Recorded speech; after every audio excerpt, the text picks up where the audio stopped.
Assalamualaikum warahmatullahi wabarakatuh. Waalaikumsalam warahmatullahi wabarakatuh. Pertama-tama, marilah kita panjatkan puji syukur kepada Allah Subhanahu wa Ta'ala yang telah melimpahkan rahmat dan kesehatan kepada kita semua sehingga kita dapat berkumpul pada hari ini. Yang saya hormati Bapak Sukirman selaku dosen pengantar teknologi informasi serta teman-teman yang saya sayangi. Izinkan saya selaku moderator dari kelompok ini menyampaikan materi dengan judul Pemanfaatan Teknologi Informasi di Bidang Pendidikan Agama Islam. Sebelum memulai presentasi, di sini saya akan menyampaikan anggota dari kelompok kami. Yang pertama, saya sendiri Yusuf Bahtiar dengan NIM G0002101123. Yang kedua, Anissa Fadilah Hidayati dengan NIM G0002101125.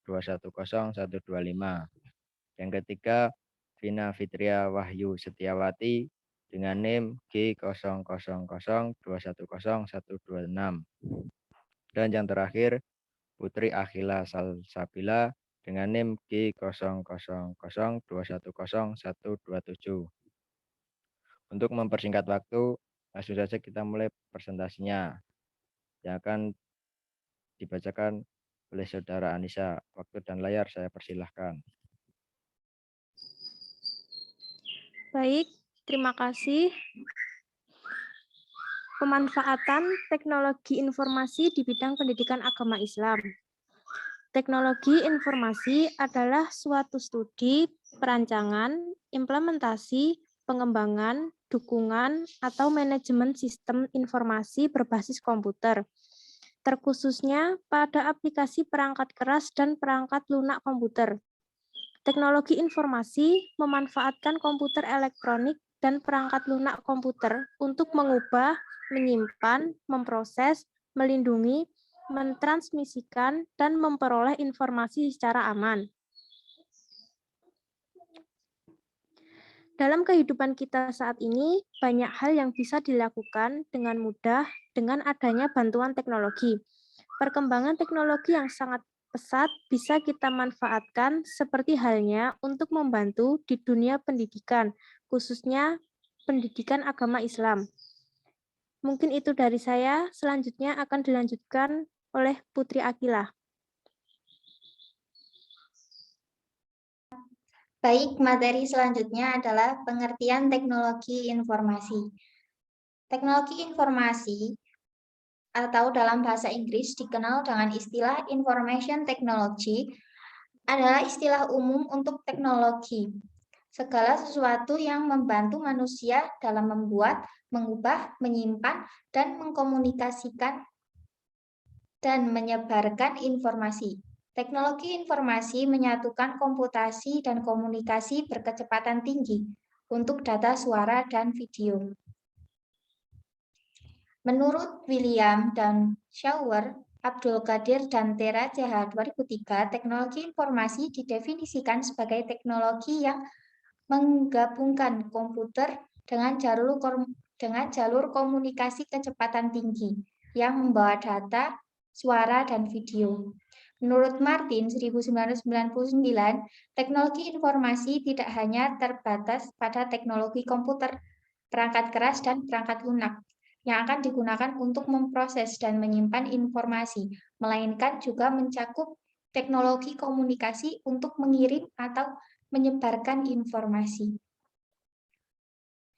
Kemudian materi selanjutnya yang akan disampaikan oleh Saudara Bahtiar. Dipersilakan. Ya, materi selanjutnya tentang aplikasi berbasis cloud computing. Cloud computing dalam bahasa Indonesia diartikan sebagai komputasi awal. Cloud computing sendiri adalah gabungan pemanfaatan teknologi komputer dan pengembangan berbasis internet. Secara sederhana, cloud computing dapat diartikan sebagai layanan teknologi informasi yang bisa memanfaatkan atau diakses oleh pelanggannya melalui jaringan internet.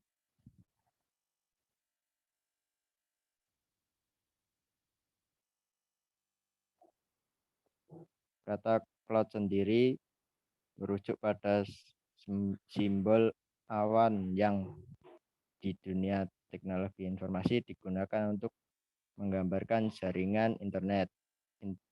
Seperti yang kita ketahui, cloud computing adalah layanan teknologi informasi yang dimanfaatkan melalui jaringan internet. Namun tidak semua layanan yang di internet dapat dikategorikan sebagai layanan cloud computing.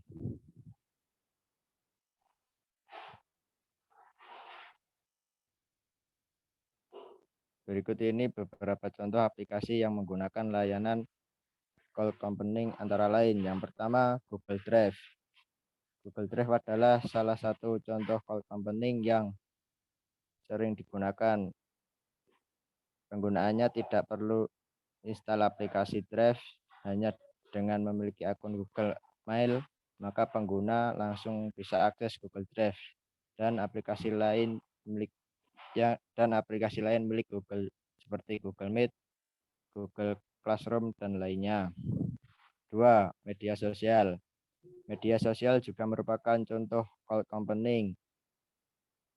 Kemampuannya tak hanya via aplikasi yang harus diinstal, namun juga optimal di versi web. Di versi web, media sosial yang sering diakses melalui versi web antara lain YouTube, LinkedIn, Facebook, Instagram, dan lain-lain. Yang ketiga, Dropbox. Dropbox menjadi salah satu contoh cloud computing yang sering digunakan terutama oleh mahasiswa. Dropbox memungkinkan untuk menyimpan dan membagikan file secara mudah. Yang keempat, bidang kesehatan. Alat-alat kedokteran juga sudah menerapkan sistem cloud computing-nya. Di antaranya tes medikal, yaitu alat komunikasi jarak jauh antara tenaga kesehatan dengan pasien, dan juga sebagai media perantara transfer data medis dari satu lokasi ke lokasi lainnya. Dan juga ada electronic record dan analisis teknologi.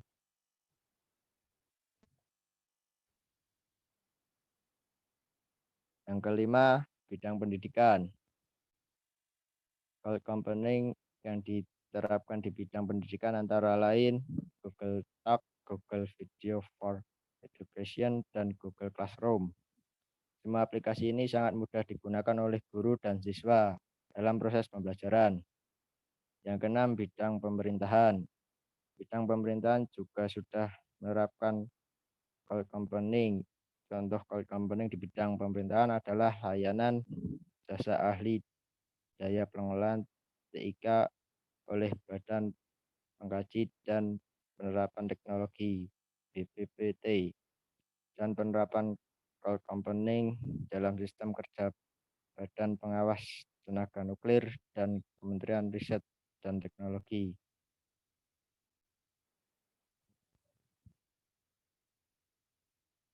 Materi selanjutnya akan disampaikan oleh Saudara Vina.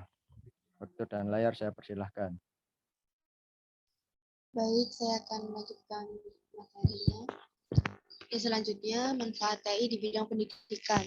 Kebijakan pendidikan diarahkan untuk memanfaatkan teknologi informasi dan komunikasi sehingga mampu mempersiapkan sumber daya manusia yang mampu menghadapi tantangan global dan dapat meningkatkan kualitas sumber daya manusia. Faktor yang berpengaruh atau mendukung terwujudnya proses pembelajaran yang berkualitas dalam upaya mencapai tujuan pendidikan, salah satunya diantaranya adalah penggunaan atau pemanfaatan teknologi informasi dan komunikasi dalam proses pendidikan dan pembelajaran.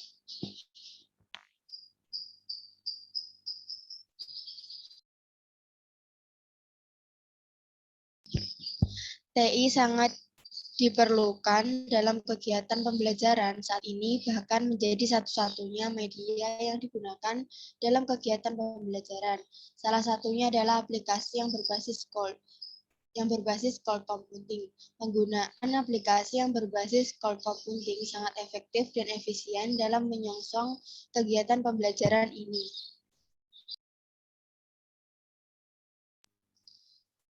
Yang pertama, TIK sebagai skill dan kompetensi. Penggunaan TIK harus proporsional, maksudnya TIK bisa masuk ke semua lapisan masyarakat, tapi sesuai dengan porsinya masing-masing. Yang kedua, TIK sebagai infrastruktur pembelajaran. Tersedianya bahan ajar dalam format digital, belajar di mana saja dan kapan saja. Yang ketiga, TIK sebagai sumber bahan ajar. TIK digunakan sebagai media untuk memberikan materi kepada siswa dan digunakan untuk mendalami materi secara individu. Pengaplikasian TI di bidang pendidikan. Yang pertama, e-learning. Guru dan siswa dapat berkomunikasi secara mudah melalui fasilitas internet secara reguler atau kapan saja kegiatan berkomunikasi itu dilakukan, dengan tanpa dibatasi oleh jarak, tempat, dan waktu. Guru dan siswa dapat menggunakan bahan ajar atau petunjuk belajar yang terstruktur dan terjadwal melalui internet, sehingga keduanya bisa saling menilai sampai berapa jauh bahan ajar dipelajari. Aplikasi yang digunakan seperti Google Meet dan Zoom.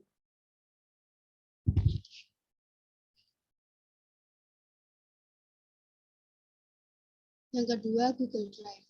Penggunaannya tidak perlu diinstal aplikasi Drive. Hanya dengan memiliki akun Google Mail, maka penggunanya langsung bisa akses Google Drive dan aplikasi lain milik Google seperti Google Meet, Google Classroom, dan lain-lain. Classroom adalah aplikasi dari Google yang dapat bermanfaat untuk pembelajaran secara online dan dapat digunakan secara bersama-sama dalam kelompok secara kolaboratif.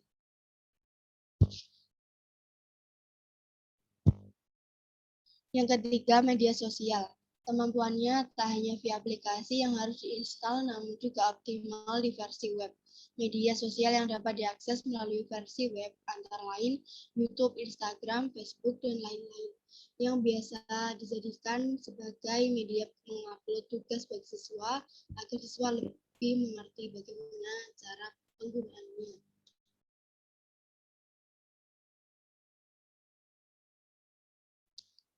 Yang keempat, sharing dokumen dan presentasi. Pengguna dapat bekerja sama dengan berbagi hal-hal satu sama lain. Layanan seperti Google Docs dan SkyDrive menyimpan file dan dokumen di cloud sehingga dapat diakses dari mana saja dan sehingga pemilik dapat mengizinkan pengguna lain untuk melihat dan membuat perubahan. Cloud juga sangat berguna untuk mengakses file sendiri ketika bepergian atau pada komputer yang berbeda.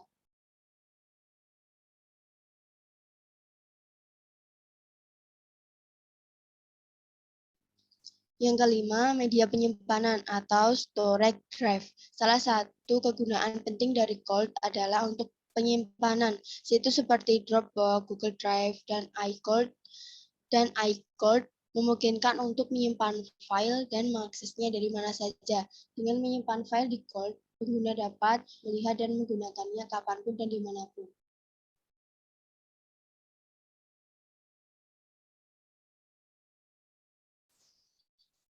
Yang keenam, komunikasi. Kebanyakan program email berbasis web seperti Hotmail sekarang menjadi Outlook, Gmail, dan Yahoo Mail secara efektif merupakan bentuk komputasi awan yang memungkinkan untuk memeriksa email dari mana saja.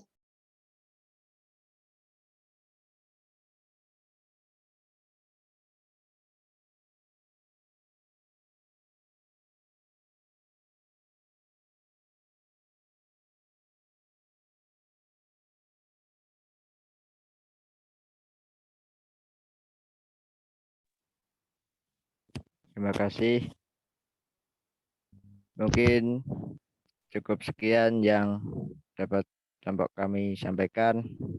Apabila banyak kekurangan, saya mohon maaf sebesar-besarnya. Bila taufiq wal hidayah. Wassalamualaikum warahmatullahi wabarakatuh. Waalaikumsalam. Waalaikumsalam warahmatullahi wabarakatuh.